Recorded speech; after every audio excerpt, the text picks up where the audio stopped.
the Into the Looking Glass podcast, our first podcast on the Frostbind Gaming channel. I'm your host, Travis, and I'm here with Dalton. Hello. my buddy Dalton's here. And if you haven't seen it yet, you will be seeing it. It will be dropping on the channel. His part of the budget challenge video should be out hopefully by the time this podcast drops on the channel. That would be my fault if it's not. But anyway, we have a couple things that we want to talk about today for the first podcast. And I guess we'll start off with we had some pretty interesting lore drop. What was it? I think it was yesterday or the day before. I think it was actually yesterday because I was listening to it while I was at work.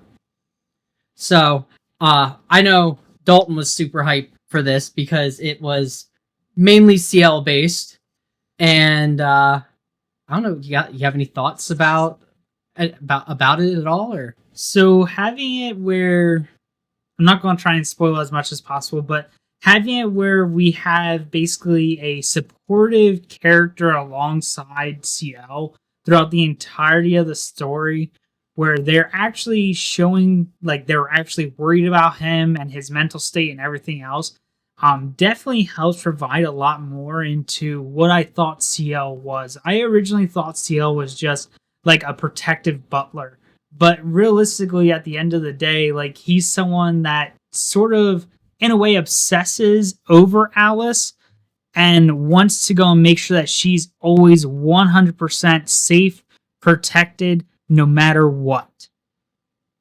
Yeah, I definitely got that guardian role vibe from the whole thing, and the fact that there's like the secret like romance thing with him and Alice and everything is kind of it's kind of interesting, and I'm really interested to see how it unfolds. And they kind of left it on somewhat of a cliffhanger there. It just kind of dropped off, and I'm hoping they pick it back up real soon.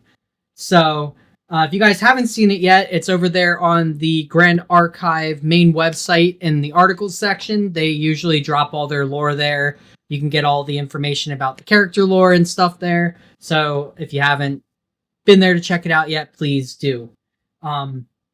Moving on to some other news here. Obviously DTR is dropped and we have started our budget series, and we are 1 week into that so far. Yep. So I know I've gotten my video out there, but without spoiling too much, Dalton, what do you think after 1 week with this budget challenge? After 1 week, I must say that it is definitely a challenge. I do see myself looking more and more into expensive options and expensive cards to try and build ideas. I know Travis knows this, but you guys don't. I actually have a notebook dedicated to just my deck build for the budget challenge. I have to touch on this real quick here. This man, for weeks before the set even dropped, hey, I've got like the first like so many weeks planned out. And I had to tell him, I was just like, dude, you need to calm down. You need to just kind of like, we don't even know, the set wasn't even spoiled at that point. We didn't even have the index or anything fully. And this man had like, he had weeks planned out ahead of time. I mean, so like I had it planned out for the most part based upon like the knowledge I had, knowledge I knew of what cards were coming out. Now, the whole entire thing that mainly pushed me to go and build CL was the point of that CL filled the role I wanted Tony to, but Tony never got to that point. Tony being a domain-based strategy just did not fit my playstyle, but playing CL just makes me more and more think that I'm sitting there playing like from Magic the Gathering Valduck the Firekeeper. Like he was my main like deck where I would always put all the equipment on him and hyper focus on him and just basically play protect the king, protect the asset. And that's the exact same way I see CL being played, because all you want to do is protect him until you get 5 omens and then just hit someone really, really hard and make them not want to go and hit you back. Can we get like just a short moment of silence for our boy Tony here, who has gotten shafted after like the last so many sets, and he's still just is too slow. He's just not there. I've played a lot of Domain Tony. It's fun. He's a very fun deck to play, but he's just not there, unfortunately. And I really hope that things kind of improve in that aspect of advanced elements and everything. He just feels too slow to play, unfortunately. But that aside, before we even move on further into this, just to kind of give a better idea, Dalton, do you want to take just a minute and like let our viewers know who you are, like maybe some of your background with like card games? Okay. So my name is Dalton White. So to explain a little bit, I met Travis like a couple years ago, I believe it was, through a mutual friend. We had similar interests in card games. We both played, I think the first game we played together was what, Digimon, I think? Yep. So we played Digimon together for a bit. And then I think we tossed around the idea of like Force of Will or something. I don't think we ever got to like going into Force of Will for you, did we? No, yeah, you and another friend of ours were into, like, you guys were really big into Force of Will, and I just didn't want to get into it because at that point it was basically just a buy-in money pit game. Yeah. Even though I myself screwed up and bought into Battle Spirit Saga, which was a buy-in money pit game, so I kind of screwed myself on that one. Yeah. But that's my fault. Yeah, but I mean, I sort of also followed along and I played Battle Spirit Sagas and everything, which, I mean, it was a fun game at first and obviously it fell off. But regardless, over the years, Travis got into Grand Archive. He introduced me to Grand Archive. I think it was, what was that? I think that was right when ALC was coming out, wasn't it? I want to say it was because we were talking about Tony and Diana, I think, so in conversations. I got into it right after Battle Spirits. I know you and I, but before that, even we missed one. Mm-hmm. We both tried to get into One Piece initially Mm-hmm. when One Piece released, and it was just, you couldn't find boxes anywhere, and it was way too expensive. So we just kind of offed our stuff. But then I sunk my stuff into Battle Spirits, and you sunk your stuff into like Vanguard and other things like that. So you came in. I think it was during ALC. Because I think I don't remember. I'm pretty sure that was my first case I bought. Yeah, because that's where I had already met the guy who we get our product and stuff from. Who I met through TCG Player. His name's TJ. Wonderful guy. Has helped us out greatly. So TJ, if you're watching this, you're awesome, man. But I think that was that was the first case you got. Wait, didn't I get two cases? Yeah, because I pulled two CSRs, or was that one case? No, that was one right, case, two CSRs. You ripped two CSRs out of one case. I remember that because you got a case and then I got a case, and I remember we were all out there at my kitchen table, and you and your wife were ripping open packs, and you ripped one CSR open, which was the Diana. That was the first one, and then she went and ripped another one open out of the same case. And I was just like dumbfounded because my case was completely dead on that. So, I ended up buying the Diana off you. Yeah. Which, I mean, you got a really good deal off of it. So I mean, it worked out great. Yeah. I know that paid for my case, and I ended up buying, I think it was MRC. I think I bought singles of, or we bought into MRC. Mm-hmm. You played through MRC, and then you started falling off towards the end of MRC. A and B came out. I know you had gotten product from TJ. Yeah, I had bought a case, but you didn't play that. No, that was the end of it for you at that point in time. So you were gone. About life cycle of a set in this game is roughly like 4 months, basically. So you were gone. It was roughly 9 months that I was out of the game. Yeah, basically. So. But now you're back, even though you were just like, no, I think I'm done with that. Well, so the state of Vanguard is really, really bad right now. I normally go and try and stick with like 1 or 2 games here and there, but Vanguard has just gone to the most atrocious side of it, and like it's just so bad to play the game right now. Bushy Road themselves are not doing anything about, so I've just since then decided to leave the game. And this is sort of like my minuscule game where like I'm putting my pocket change basically into it. I'm not going to buy like another case, probably not for a while, until a set that's crazy. Like possibly next set where we possibly get more Alice support and more chess support, because I'm a huge fan of chess and huge fan of cards and everything else. I like the suited archetype from DTR. Like, there's so much that is just, it would be built upon DTR that, like, buying a case of next set is probably going to happen for me. This is like the third time that Vanguard has like destroyed their own game. So, I know some of the people at the shop that we played GA with and everything have gotten into what's that new game that came out? Hololive? Yes. No. Or Gundam. Is it Hollow? I think it's Hololive. Yeah. I know Hololive and Gundam. The one that's like Pokemon. Hololive's like Hololive's like Pokemon. Yep. Yeah, so they got into that, and but unfortunately Bushy Road's in charge of like the distribution and stuff like that, and that's why I was like, no, I'm not gonna do that. So I'm too into GA at this point anyway. Like I don't know about you, but I love the Alice in Wonderland theme. That was one of the big things that got me interested in Force of Will way back when, like the original Force of Will, when they had like the Grimm's fairy tales with Alice and all that stuff, and then they went into that Dark Alice and like the two different forms of Alice. One had like Schrodinger's cat, and the other one was like a Valkyrie type thing. Like it was with Excalibur. It was really, really cool. And the fact that a lot of that is in this, like with the fact that we have Excalibur, we have an Alice. I don't know where are we going with that.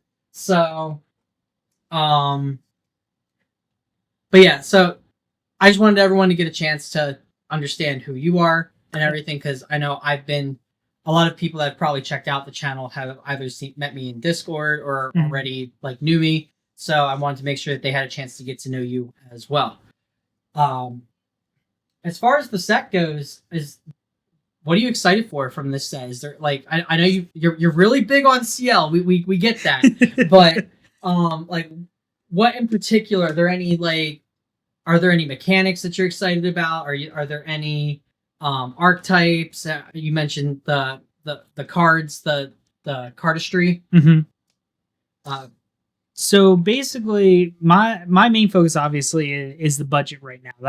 That's what I'm hyper focused on. But it's not CL budget. It's more of Guardian as a whole. So Guardian as a whole got a ton of support this set, not only through the structure deck, but also through the main set. Obviously, you have CL's Trinket, which allows you to hit a card to become an Omen, meaning that you can go and use cards like Lamentation Toll and Tony and be able to utilize and abuse it. So that way then you can go and have like a 15-16 attack hit right off the rip in Sword Tony. And it's absolutely amazing what they did for Guardian in regards to it. Now, it doesn't make Tony great and it doesn't make Tony good in any way, but it's something niche, something funny to do to someone where it's like, man, you just got beat by Domain Tony or Sword Tony, which is supposed to not do anything. I mean, again, can we get an F in chat for for our boy Tony here, who's he's just there at this point. I mean, it is what it is. Personally, I'm excited to see what happens with Alice and the whole Chessman thing. I was really hoping to be able to get my hands on and play Alice this set. Unfortunately, I think we'll dig on this. I think she's going to be one of the recollection decks for sure. You really think so? I think so. It kind of seems thematical the way that they're setting things up, that it's going to be Alice and Merlin as the recollection decks. Could be wrong. Who knows? But it's what it seems like it's lining up to be. I think Merlin is 100% definitely one of the recollection decks. I mean, there's a good chance that Merlin is probably one of the recollection decks. But here's a hot take for you. What happens if Merlin embodies Diana? CL's compatriot through his travels. I don't know if that is a hot take. That's on fire. I mean, you heard it here. If that's what happens, Dalton called it first. Well, I mean, I don't know if any of you guys have read the lore or not and whatnot, but obviously Merlin has a trend where she embodies someone that obviously pertains to the set like fairly meanly. Okay, like Lorraine. Lorraine she embodied, right? If I remember correctly. Or she took control of Lorraine's body, or I forget how the lore all went. Right. Let me stop you right there. Just to put this out there. Have you seen Chess Club's recent video on YouTube about the 10 out of 10 lore? I have not. I'll have to send you this video. It is and for anyone that hasn't watched it, I highly encourage you to go and check it out. It is the funniest thing. It's got really cute like doodle drawings and stuff in it and everything. It made the lore like learning the lore fun. It's not like just sitting there and listening to it like an audiobook or something. Yeah. It made the lore fun. And the way that he explained in the video about how Merlin, quoting these words, he referred to Merlin taking over Lorraine's mind and body and wearing her like a meat, like almost like a meat mecha. So that's what like, a meat mecha is what he called it. So she's still conscious and everything and knows what's going on. Yes. Okay. So what happens if this next set we see that Merlin is now Diana? I don't know, man. I still think that's a really, really hot take from that. And I will be surprised if that's the case, but I guess we'll see, because they usually start dropping hints of things like, close to mid-season and whatnot. We're still early DTR, so we're not going to see that for a bit. But as I said, you heard it here first. If Merlin is Diana, then I don't even know. I won the lottery. There's a lot of people that think like Merlin is going to take over Alice and everything, which, as much as I hate to admit it, could actually happen, because CL's got this really big, romantic thing with CL, or not CL, Alice. With Alice. Yeah. So I guess we'll find out. Yeah. So I hope they keep it up with the lore on this, because I know previously they didn't have someone doing lore at one point, and then they kind of dropped the ball for like ALC and MRC. I think we only got like a small Tristan story out of that. I wish we would have gone so much more, because I mean there's so many characters in there like Polhawk, Vanitas, and Nico, where they're all part of, I believe, team. I think there wasn't a ton of information on them, so my understanding of them is very, very limited. But I would have enjoyed more in-depth lore about each individual character than what we got, because like we read through, well, I at least read through about Tony and whatnot, but we don't get like a lore in regards to like how he decided to just basically oblivion smash everyone with swords and all this other stuff. We don't know any of that stuff, and like it's just like I want to know what all the lore is from back then. I would like them to go and revisit it, but obviously we have that main set where they're going to be merging everything as the Grand Archive collides or something. I forget what the actual terminology was. I know it was something where all these places they're bringing all the worlds together and everything. And that's my thought. I share that thought process on that, because it's like, we don't know anything about some of these other things that went on. And I know there's like little like flavor text and tidbits, and there's people that piece together the flavor text and figure things out, but there's nothing really out there about what happened. So I don't know, maybe Chess Club will release a video about that and cover things that we didn't know. That would be cool. That'd be nice. Hopefully that's the case. I guess we'll find out. But when all these worlds collide, it would be nice to know why they're colliding, who all these people are, and what their interests are, what their goals are for everything. So well, I also think once we get that collision set and whatnot, we're probably going to see a lot of champions from like ALC, champions that haven't had like reworks, new iterations, etc. Possibly see a new form or something that's going to be like, hey, look, this is what's going to boost this up to XYZ level. Tony's got a chance, man. Tony's redemption arc is coming. I'm fingers crossed for Tony. I would love for Tony to be a lot better. I mean, I enjoyed the thought process of being able to whack someone with a ton of swords or being able to hit someone with a ton of automaton drones.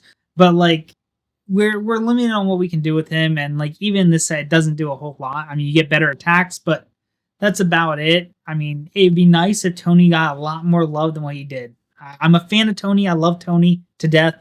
But he was not the champion that I needed. Yeah. Yep. No, that sounds about right. So, with that being said, let's address the elephant in the room. Where do you think the meta's going? I know we are literally only like, what was it? DTR came out last week. Mm-hmm. I swear I felt like it was longer than that. I don't know why I felt like it was longer than that. But no, so we're only on week 2 of DTR, because it not even week 2. We're still within that first week period because it came out last Friday. I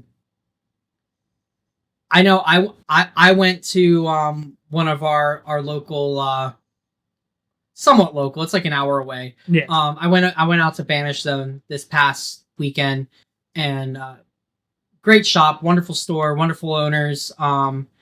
David, if you're watching this, you're awesome, dude. You always run great tournaments and everything there. But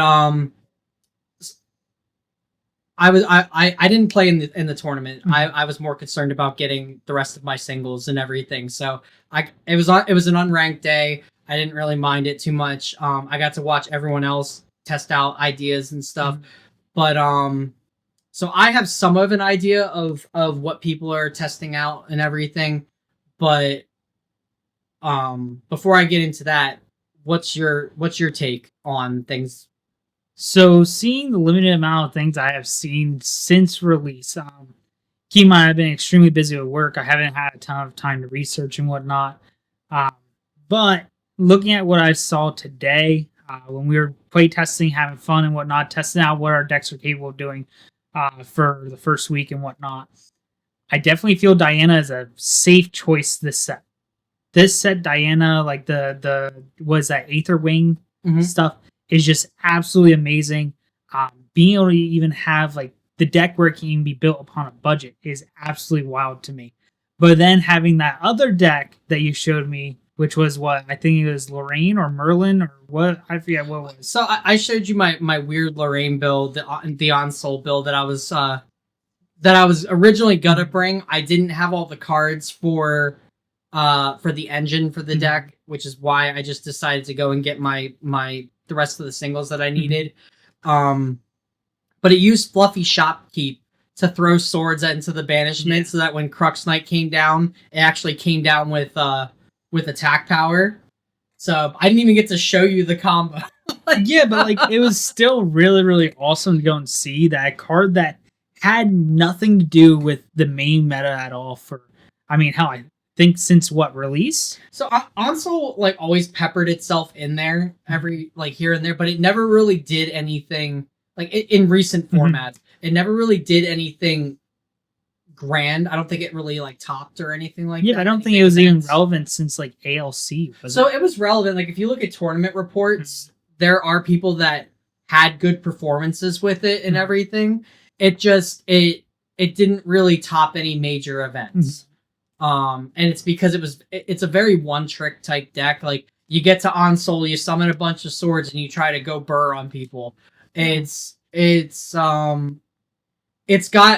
more fleshed out now with something that can set Crux Knight up without having to rely on Onsol. Yeah, I mean that's a fair point, but like even then at the end of the day, like the aggression that you see in that deck, like it was just absolutely crazy to me, because even playing against like allies last format, like I only played against predominantly wind allies, but even then I didn't see like that form of aggression as I did in that deck that you showed me today, which was absolutely wild. And it shows me that the format has changed a whole lot, especially in comparison since I last really competitively played. Like when I was playing during MRC and like right before the end or beginning of Mortal Ambition, it definitely changed my thought process as to how to handle those decks moving forward. Yeah. I know one of the cards I did get to show off. It is I think it's probably the best guide we've gotten since since Dungeon Guide herself. We're talking about Liminal Guide. Yeah, Liminal Guide being able to go and bring itself back is just absolutely wild and mind blowing to me. Being able to see you basically gain card advantage off of like a cremation ritual off of a guide is just absolutely wild to me. Like the Liminal Guide just being able to net you so much value is just wild. Yep. Yeah, Liminal Guide. The only downside is it's I believe its effect is mandatory because it doesn't say you can. It just says to do it. Mhm. But the fact that when you level up, if you used float, you're plussing 2 off of that. Or if you have 2 in your discard pile, you're plussing 2. You know, if you have 1, you're plussing 1 there. But it kind of balances things out with the whole influence game there, and it's really good. So, on that note, I'll cover where I was going before we get too much deeper into anything else. The decks that I saw, I got to see this really cool idea for the new Diana with the Aether Wings. There was a fire list there that was like low to the ground, like level 1, and it was just really explosive in the amount of damage that it could do. And he had said that he didn't have all the stuff for it and everything, and that it was still, it's still early testing and whatnot. But it was still really cool to see. And then there was another list there. It was you've met Corbin. Yeah, right? yeah, I saw him like once or twice. Yeah. So Corbin was there on his Merlin list, and seeing Merlin do the things that Merlin does, but better now, was absolutely absurd. The fact that there's this new Spectre. It's a Crux Spectre, and it absolutely it was crazy the things that it did when it was on the board. And I thought it was just a good card in general, and then I realized that another card could just pull it immediately out. It's called the Crux one's called Crossroads Spectre, and the other one is a fire card. And bear with me one moment while I get actual names up here. What is it? Incinerated Templar, I think it was. So use Templar, you can get back the Crossroads Spectre from the discard pile, because you don't even have to be advanced element to do this, because Crossroads Spectre puts it into play. It doesn't. You're not activating the card itself. Crazy. So it cheats the Crossroads Spectre into play, and then Crossroads Spectre itself reads that when it hits your opponent, it rips a card out of their material deck. Ooh. So now you got Merlin ripping cards out of your discard pile for float and everything, and you've got this Crossroads Spectre just going at your material deck, making it smaller. And to top it all off, I guess we can get into the next part of this. Those are both Spectres, and they have this new ephemeral mechanic. And there's a really good draw card called Rile the Abyss. Yep. That you utilize that with all these Spectre cards, and it's a draw engine, and it sets up the discard pile. Even Liminal Guide is a Spectre. Yep. And setting that up in your discard pile for these pluses later on and everything is absolutely insane. Yeah. And then to top it all off, you play it with Spirit Sword. Oh my goodness, I can't even think of what the card is. But you play it with Prismatic Edge, and you play it with the one Spirit Blade card that lets you basically flicker it, and then for each color that's in your memory, you get one of 3 effects, or it's yours and your opponent's memory. So fire, water, wind. Wind you banish, water you draw, fire you deal 3 damage. Yeah. So you play Fire Spectre, you play Water Spectre because it's generic float. You can use it even though you're off color. And so you're already playing multiple colors in a deck, and you're playing Prismatic Edge and Ascension, Spirit Blade Ascension. That's the card. I don't know why. I hate that card. I don't know why I forgot what it was. But it allows you to flicker this Prismatic Edge, and you're already playing all the colors, which are already coinciding with an engine that is already really, really good, on top of having this other card that you can cheat into play that can rip apart your opponent's Regalia deck. Yeah. Sounds good to me. Yeah. Sounds really good. And that's not... And that's just week one. Mm-hmm. Let's talk about this Looking Glass card. Mm-hmm. The new Divine Relic. And the fact that Cheshire Cat is a... It is an Exalted card, but it's also a Distortion, so you can use it with the Looking Glass.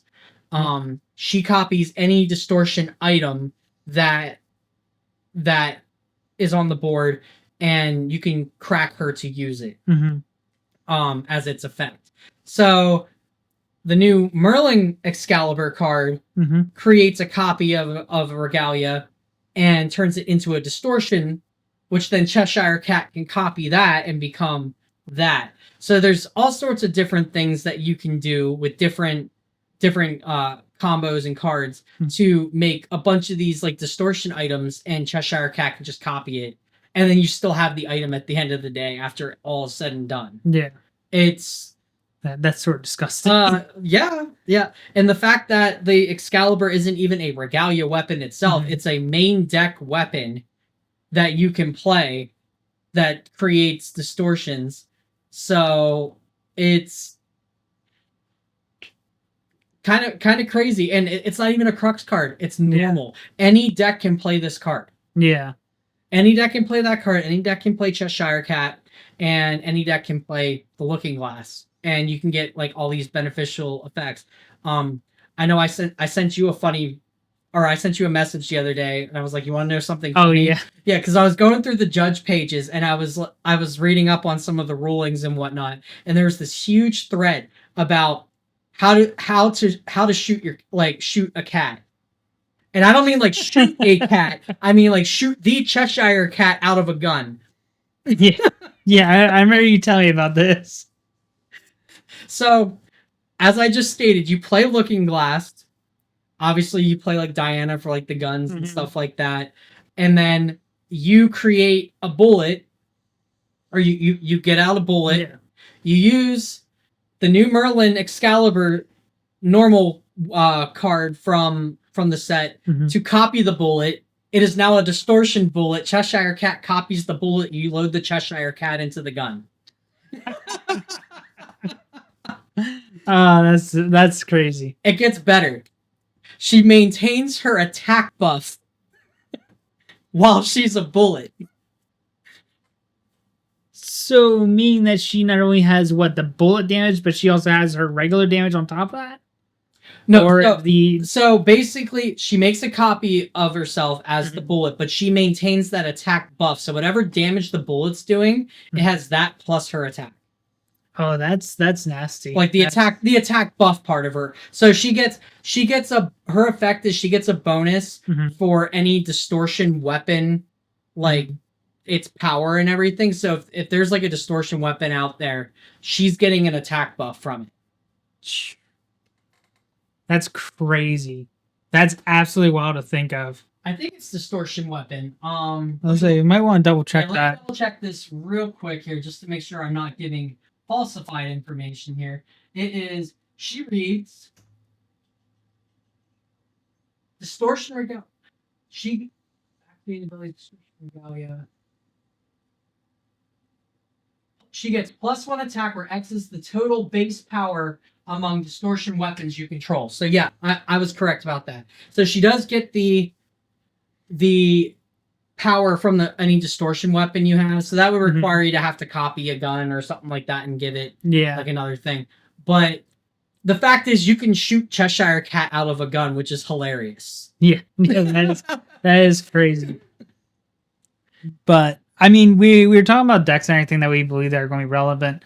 On a side note, I think Water CL might actually become relevant because of its ability to be able to build up its omens fairly quickly.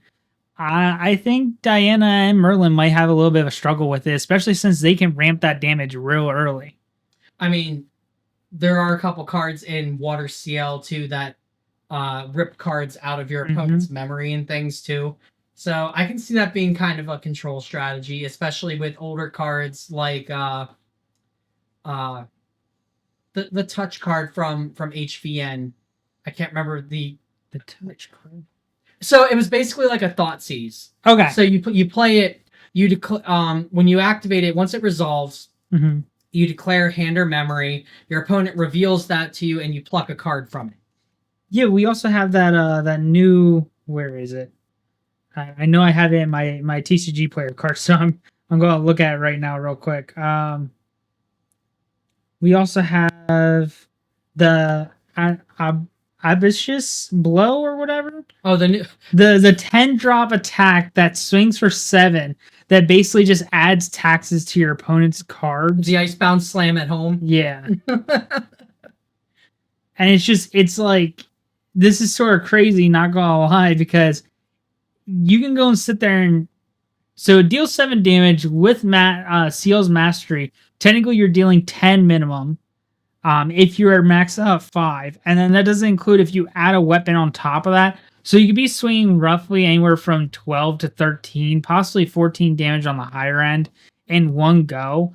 And I don't feel like a lot of decks are ready for that in the early game, especially since water is the main one that you can ramp your omens in. I don't think fire has a way to ramp omens. I don't think wind has a way to ramp omens. I think wind's main gimmick is to make those stupid token guys. Yeah, but like water CL, I definitely feel, especially since we have, the other regalia, the I forget, what was that from, MRC, I think, or was that, I think it was MRC, the one that reduces all damage taken by 1. So being able to make it where CL has that survivability until the late game, so your opponent can't just, oh yeah, here's a 1 damage off of, I don't know, a liminal guide. Yep. They can't sit there and just be like, okay, here's 1 damage here, 1 damage here, to go and add up for that chip. Vapor Jet Shield. Yeah, Vapor Jet Shield. Yep. That card is absolutely amazing on Water CL, and it's going to basically be a staple of this format because we have a lot of decks that are chip damage decks for the most part in the early game. But having that, and then also technically you can use Lamentation Toll to grab that power from that 10-drop attack, the Icebound Slam at home. Yep. And it's just like, all right, so 7 plus what? I think Lamentation Toll is 3. So that's 10 right there. And then you have the Mastery on top of that. So let me just point something out here. Remember we were talking earlier about Blackjack and you were like, I don't know how good of a card that is. That is a 10-drop card towards Blackjack. Yeah. Well, we were also talking about how like you basically had to play Neos Elemental or whatever to make it relevant. That was for the mate. But we were talking about how playing Neos Elemental with Made with the Blackjack like build around basically was the more better way to play it because you're guaranteed to go and have that 10-drop available. So that way then your Made is also super set up and super bulky. But then you also have Blackjack as a huge damage swing that you can deal. I just think it's funny that you just play random cards like that haven't seen play really, and you just shove them in here for the sake of milling them. And that's the thing, you have to hope to mill these cards because if you're playing water you have to mill them. So if you drew into your Neos Elemental, it's kind of bad. So but the fact that you would just play this card just because it has so many keywords and to make this Made have all the keywords, it's funny. Yeah, it is. I know we were talking about on the CL group chat on Discord, the Grand Archive Discord and whatnot. And we were all having fun knocking it, but we all came down to the same conclusion, which is CL literally can just become one of the best decks in format if it draws even half decently and your opponent draws roughly around the same, because in water you have the ability to build your omens extremely fast, having low to the ground attacks to be able to swing in there and take care of anything they have on board is absolutely wild in water, and especially since the water has that regalia that they can use, where it's like anytime an omen counter or whatever is put on something, it gets a refinement counter. You can remove 2 refinement counters and just draw a card. I Yep. think into memory. I think. Yep. That regalia is absolutely crazy because it doesn't banish it as cost. It's just rest. It's like, what in the heck? This is absolutely wild.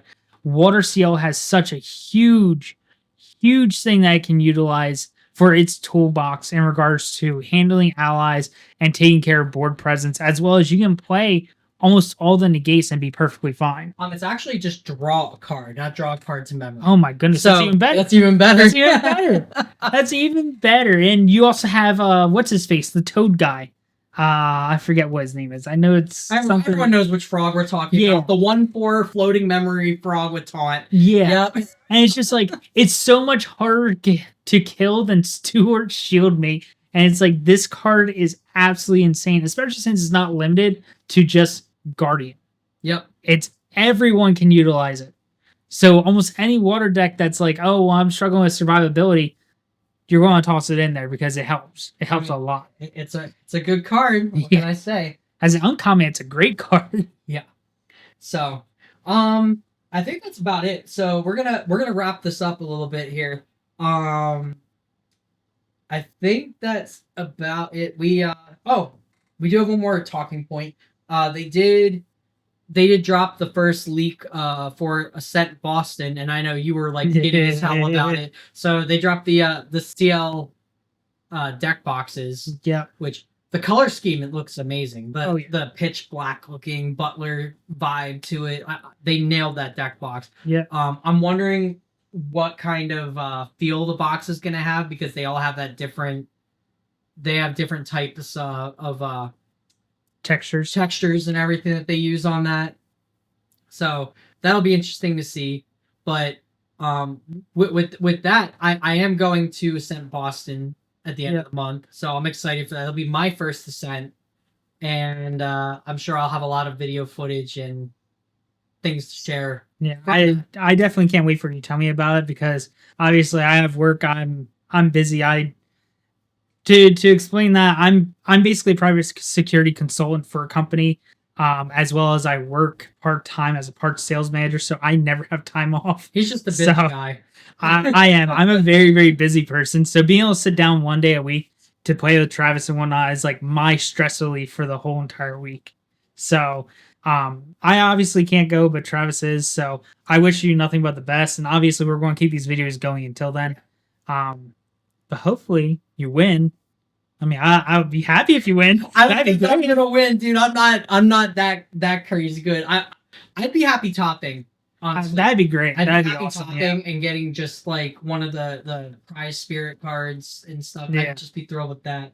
But even if not, I have a whole bunch of side events to look forward to, and I'm excited to take part in.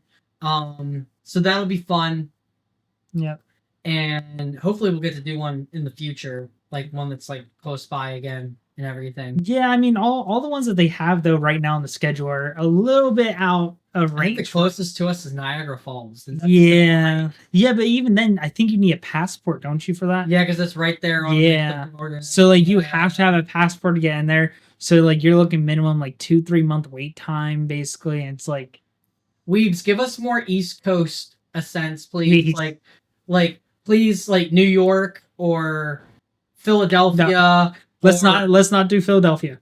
Do not do Philadelphia. Okay, don't do Philadelphia. They are absolutely horrible there. So anyone that hasn't been to Philadelphia, there is a big drug problem right near the convention center. Obviously avoid that area if you can. Be cautious around it. Obviously, anyone with concealed carry permits in PA, remember that Philadelphia does not allow you to carry your weapon concealed, even if you have your Class 3 license. So I personally don't like going to Philadelphia because I can't conceal carry my firearm there. But it's definitely not an area where if we want like an event, it's definitely not there. New York, 100%. Even the farm show complex here in Harrisburg would be a better place. I mean, yeah, it's pretty big there.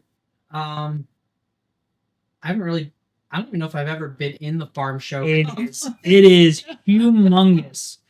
It is huge, as well as the parking lot there itself is absolutely massive. Yep. It makes it easy to accommodate events like an Ascent to go and be able to have here.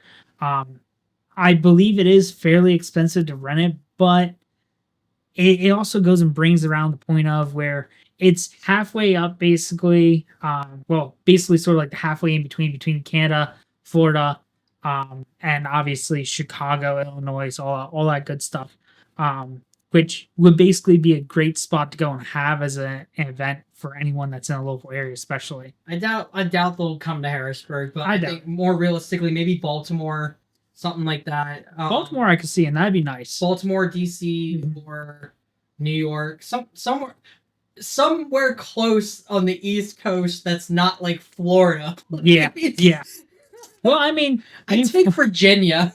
Virginia, I could easily do the drive to. That's not a problem.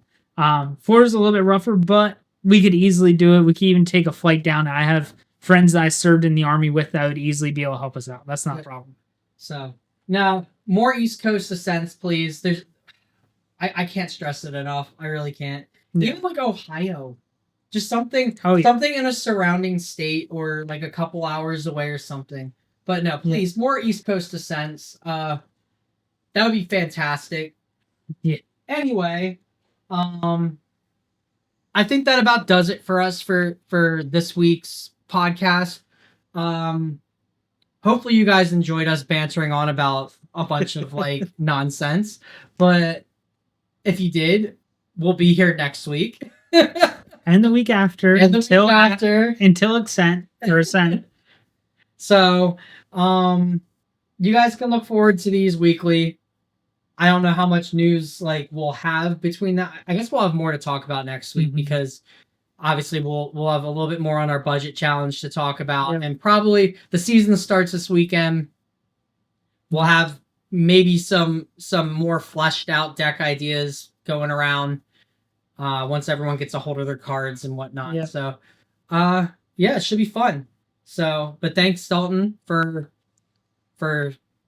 joining me on this and everything, and you guys can look forward to more Dalton. Yeah, no problem. Thank you for letting me join in on this. No, it's nice to have somebody to banter with when it comes to these things. So I look forward to doing more with you. Oh yeah, 100%. But thank you all for watching, and we will see you guys next time. Be on the lookout for our budget challenge videos, and until next time, guys, take care. Hey, how's it going, everybody? Welcome to